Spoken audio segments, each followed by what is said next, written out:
Unit number 3 file and folders. તો આપણે this પીસી કે માય કમ્પ્યુટર ઓપન કરીએ અને અંદર કયા કયા મેનુ આવેલા છે, શું આવેલું છે આપણે લર્ન કરીએ છીએ.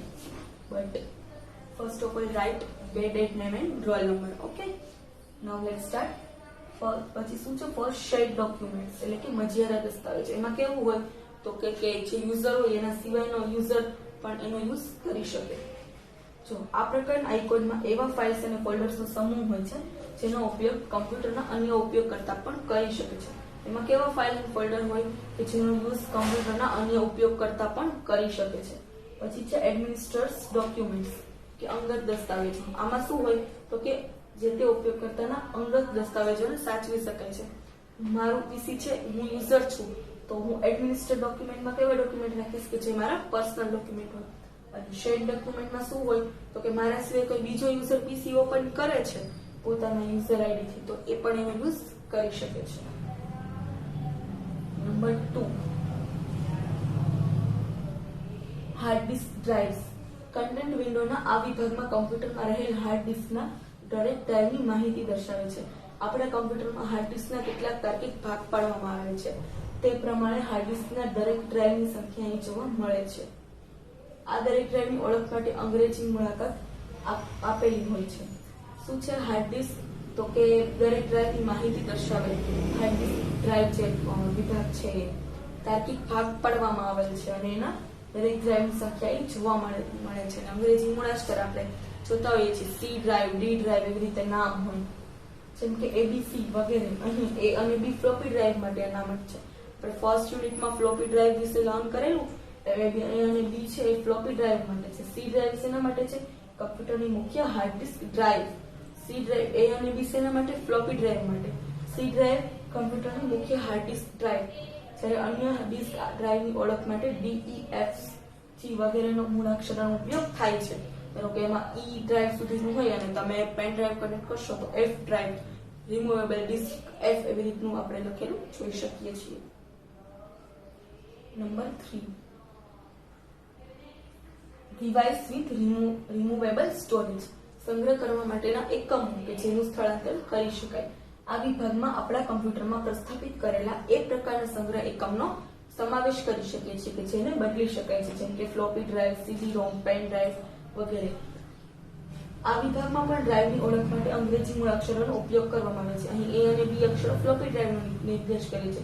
સીડી રોમ, પેન ડ્રાઇવ કે લેનમાં જોડાયેલ કમ્પ્યુટરની ડ્રાઇવ દર્શાવવા માટે અન્ય મૂળાક્ષરોનો ઉપયોગ થાય છે. અહીં જોવા મળતા કોઈ પણ હાર્ડ ડિસ્ક ડ્રાઇવ પર ક્લિક કરતા તેમાં એક કરતા વધારે ફાઇલ અને ફોલ્ડર્સ જોવા મળે છે. શું છે ડિવાઇસ વિથ રિમૂવેબલ સ્ટોરેજ? આપણે સંગ્રહ કરી શકીએ એકમોને સ્થળાંતરણ કરી શકાય. તો એમાં શું થાય તો કે પ્રસ્થાપિત કરેલા અનેક સંગ્રહ એકમનો સમાવેશ થાય છે જેને આપણે બદલી શકીએ છીએ, જેમ કે ફ્લોપી ડ્રાઇવ, સીડી રોમ, પેન ડ્રાઇવ. આમાં પણ જેમ કે મોલામાં અંગ્રેજી મૂળાક્ષર હતા એવી રીતે આમાં પણ અંગ્રેજી મૂળાક્ષરનો યુઝ થાય છે. એ અને બી શેના માટે? ફ્લોપી ડ્રાઇવ માટે. અને બાકીના માટે સીડી રોમ, પેન ડ્રાઇવ એ બધા માટે બીજા મૂળાક્ષરનો યુઝ થાય છે. કોઈ પણ એની ઉપર ક્લિક કરીએ એટલે એમાં રહેલો જે ફાઇલ અને ફોલ્ડર્સ છે આપણે જોઈ શકીએ છીએ. તો ચાલો હવે આપણે ફાઇલ અને ફોલ્ડર્સ વિશે વિગતવાર અભ્યાસ કરીએ. આપણે શું જોયું? પહેલા તો એમાં જે અલગ અલગ પીસી કે માય કમ્પ્યુટરમાં જે અલગ અલગ ફોલ્ડર્સ છે, અલગ અલગ ડ્રાઇવ છે એના વિશે જોયું. હવે આપણે ફાઇલ અને ફોલ્ડર વિશે જોઈએ. કમ્પ્યુટરમાં ઉપયોગમાં લેવાતા ફાઇલ અને ફોલ્ડરનો ખ્યાલ સમજવા માટે સ્કૂલની અભેરાઈનું ઉદાહરણ લઈએ. અભેરાઈ એટલે કે સ્કૂલ જે છે એમાં ઉપર એક આમ કબર્ડ જે હોય અને જેની અંદર બધું મૂકેલું છે. કઈ રીતે મૂકેલું છે?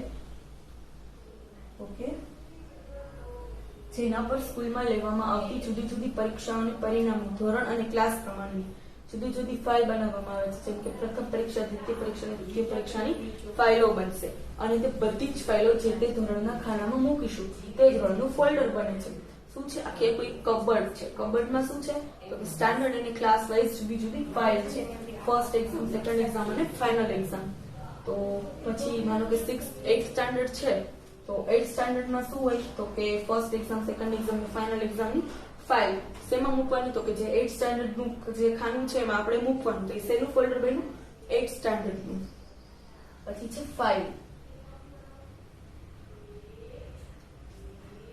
ફાઇલ એ પરસ્પર સંબંધ ધરાવતી સંબંધિત માહિતીનો સમૂહ છે. ફાઇલ શું છે તો કે પરસ્પર એટલે કે એકબીજાની અંદર સંબંધ ધરાવે છે એવી માહિતીનો સમૂહ છે જેને કોઈ ચોક્કસ નામ આપવામાં આવે છે. શું આપવામાં આવે છે? ચોક્કસ નામ. કોઈ પણ ફાઇલ હોય અને કે સ્ટાન્ડર્ડ 8 કમ્પ્યુટર એની ફાઇલ છે તો એને શું નામ આપેલું છે? એની અંદર કમ્પ્યુટરનું આપણે લખેલું છે એને આપણે કમ્પ્યુટર સ્ટાન્ડર્ડ 8 એવી રીતે આપણે નેમ આપી શકીએ. ફાઇલમાં રહેલી માહિતી કોઈ પણ પ્રકારની હોઈ શકે છે. ફાઇલમાં કોઈ માહિતી છે કોઈ પણ પ્રકારની હોઈ શકે. દાખલા તરીકે કોઈ પ્રોગ્રામ, વિનિયોગ, દસ્તાવેજ, ધ્વનિ અથવા વિડીયો ક્લિપ વગેરે. ફાઇલમાં શું હોય? કોઈ પ્રોગ્રામ હોય, કોઈ વિનિયોગ હોય, કોઈ દસ્તાવેજ એટલે કે ડોક્યુમેન્ટ હોય, કોઈ સાઉન્ડ, કોઈ વિડીયો ક્લિપ વગેરે હોઈ શકે. આ દરેક ફાઇલોની તેમાં સંગ્રહ કરેલ માહિતીના પ્રકાર પ્રમાણે જુદા જુદા એક્સટેન્શન હોય છે. શું હોય? દરેક ફાઇલને સંગ્રહ કરેલ માહિતીના પ્રકાર પ્રમાણે જુદા જુદા એક્સટેન્શન. જેમ કે ટેક્સ્ટ ફાઇલ તે .txt, સંગીત ફાઇલ .wav કે .mp3 એક્સટેન્શન હોય છે. શું હોય? અલગ અલગ એક્સટેન્શન. કોને? તો કે જે માહિતી જે આપણે અંદર સ્ટોર કરી છે એ મુજબ. જેમ કે ટેક્સ્ટ ફાઇલ હોય કે ટાઈપ કરેલું છે વર્ડ છે તેમાં .txt. કોઈ મ્યુઝિકની ફાઇલ છે, કોઈ સોંગ છે તેના માટે .wav કે .mp3. ફાઇલ હંમેશા જે પ્રોગ્રામમાં બનાવવા હોય તે પ્રોગ્રામના આઇકન સાથે તે જોવા મળે છે. તમે જે પ્રોગ્રામમાં જે ફાઇલ બનાવી છે એના આઇકન સાથે એ ફાઇલ જોવા મળે છે. પછી છે ફોલ્ડર. ફોલ્ડર એ એવો ઓબ્જેક્ટ છે કે જેમાં એક કરતા વધારે ફાઇલ અને ફોલ્ડર્સનો સંગ્રહ કરવામાં આવે છે. ફોલ્ડર શું છે? ફાઇલમાં શું હોય કે મ્યુઝિકની ફાઇલ છે તેમાં બધા મ્યુઝિક છે એનું એક્સટેન્શન .wav કે .mp3. ફોલ્ડર એટલે શું? તો કે એમાં એક કરતા વધારે ફાઇલ કે ફોલ્ડરનો સંગ્રહ કરવામાં આવે છે. તમે એક ફોલ્ડર તમે કેટલીક ફાઇલ બનાવી કે જેમાં તમે બધું જ કમ્પ્યુટરના ક્વેશ્ચન્સ લખેલા છે તો એ ફાઇલ છે એનું આખે તમે એક ફોલ્ડર બનાવ્યું, બધી ફાઇલ ભેગી કરીને એક ફોલ્ડર બનાવ્યું 6, 7, 8 ત્રણેયનું અને ફોલ્ડર બનાવ્યું ઓનલી કમ્પ્યુટર જીકે એવી રીતે તમે એને નામ આપ્યું. પછી બીજું શું તમે કહી શકો તો અલગ અલગ સોંગ છે તો એનું તમે આખે કોઈ ફોલ્ડર બનાવ્યું, બેઝ ફોલ્ડર બનાવ્યું. એક છે તમે એકલા ગુજરાતી સોંગ લઈ રાખ્યા, બીજું ફોલ્ડર છે એમાં તમે હિન્દી સોંગ્સ રાખ્યા. ફોલ્ડર્સને ડિરેક્ટરી તરીકે ઓળખવામાં આવે છે જેનો ઉપયોગ તેમાં સંગ્રહ કરેલ ફાઇલો સાચવવા માટે થાય છે. ફોલ્ડરની અંદર ફાઇલની સાથે જુદા જુદા ફોલ્ડર હોય છે જેના પેટા ફોલ્ડર્સ એટલે કે સબ ફોલ્ડર કહેવામાં આવે છે. ફોલ્ડરને શું કહેવાય? ડિરેક્ટરી. ફોલ્ડરને કયા નામથી ઓળખવામાં આવે? ડિરેક્ટરી. એનો ઉપયોગ શેમાં થાય? તો કે સંગ્રહ કરેલ ફાઇલ સાચવવા માટે. ફોલ્ડરની અંદર ફાઇલની સાથે જુદા જુદા ફોલ્ડર હોય. એક ફોલ્ડર છે માનો કે સોંગ ફોલ્ડર છે એની અંદર તમે ઓપન કરો એટલે ફાઇલ ઓપન થાય. એ ફાઇલની અંદર વળી પાછી બીજી તમે 3 ફાઇલ રાખી. એક ફાઇલ રાખી કે જેમાં તમે ડાન્સ કરી શકો એવા સોંગ છે, પાર્ટી સોંગ્સ છે. એક રાખ્યું છે એની અંદર હિન્દી સોંગ્સ છે. ત્રીજું રાખ્યું કે જેમાં ગુજરાતી સોંગ છે. તો ફાઇલની અંદર બીજા ફોલ્ડર ઓપન થયા એને શું કહેવામાં આવ્યા? ફોલ્ડરની અંદર ફાઇલની અંદર શું ઓપન થયા? જુદા જુદા ફોલ્ડર એને શું કહેવામાં આવે? સબ ફોલ્ડર. દાખલા તરીકે બી ફોલ્ડર એ ફોલ્ડરની અંદર હોય તો બી ફોલ્ડરને એ ફોલ્ડરનું શું કહેવાય? ચાઇલ્ડ અથવા સબ ફોલ્ડર. ફોલ્ડર એ શું છે? મ્યુઝિક. ફોલ્ડર બી શું છે? મ્યુઝિકની અંદરનું ફોલ્ડર એ મ્યુઝિક છે. ફોલ્ડર અંદર બી, સી અને ડી છે તો ફોલ્ડર બી માં શું છે? ગુજરાતી સોંગ. ફોલ્ડર સી માં હિન્દી સોંગ અને ફોલ્ડર ડી માં પાર્ટી સોંગ્સ છે. તો અલગ અલગ એવી રીતે પાર્ટ કરેલા છે તો બી, સી અને ડી શું કહેવાય? ફોલ્ડર એના સબ ફોલ્ડર અથવા તો ચાઇલ્ડ ફોલ્ડર. જ્યારે ફોલ્ડર એને ફોલ્ડર બી નું પેરેન્ટ અથવા મુખ્ય ફોલ્ડર કહેવામાં આવે છે. તો ફોલ્ડર શું છે? એવો ઓબ્જેક્ટ છે કે જેમાં એકથી વધારે ફાઇલ અને ફોલ્ડરનો સંગ્રહ કરવામાં આવે છે અને ડિરેક્ટરી કહેવામાં આવે.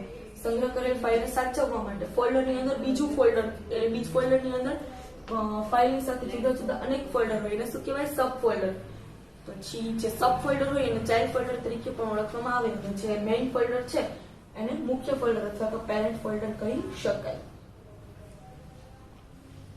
નવી ફાઇલ અને ફોલ્ડર બનાવવું. માય કમ્પ્યુટર વિન્ડોના કોઈપણ ડ્રાઈવ કે ફોલ્ડરમાં નવી ફાઇલ કે ફોલ્ડર બનાવવા માટે મેનુ બારમાં રહેલ ફાઇલ મેનુના ન્યૂ કમાન્ડોનો ઉપયોગ થાય છે.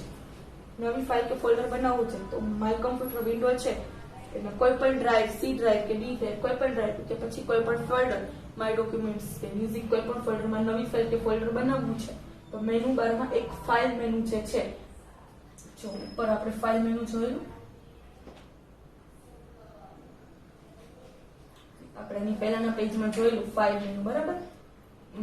માય કમ્પ્યુટર એમાં ઉપરની સાઈડ ઓલું મિનિમાઇઝ મેક્સિમાઇઝ વાળું બટન હતું ને એની બાજુમાં એની નીચેની લાઈનમાં જે મેનુ હતું એમાં ફાઇલ મેનુ હતું એની અંદર ન્યૂ એવું કમાન્ડ આપેલું હોય એનો યુઝ થાય. માય કમ્પ્યુટર વિન્ડોના કોઈ પણ ડ્રાઈવ કે ફોલ્ડરમાં નવી ફાઇલ કે ફોલ્ડર બનાવવાની રીત. ફર્સ્ટ સ્ટેપ શું છે? સૌપ્રથમ ડેસ્કટોપ પર રહેલ માય કમ્પ્યુટર આઇકન પર માઉસ વડે ડબલ ક્લિક કરો જેથી માય કમ્પ્યુટર વિન્ડો ઓપન થાય છે. હવે આપણે માય કમ્પ્યુટર વિન્ડોમાં શું કરવાનું છે? નવી ફાઇલ કે ફોલ્ડર બનાવવાનું છે. તો એના માટે પહેલા માય કમ્પ્યુટર ઓપન કરવું પડશે. તો પહેલા શું કરવાનું? ડેસ્કટોપ પર રહેલ માય કમ્પ્યુટર આઇકન પર માઉસ વડે ડબલ ક્લિક કરો જેથી માય કમ્પ્યુટર વિન્ડો ઓપન થઈ છે. Okay, thank you.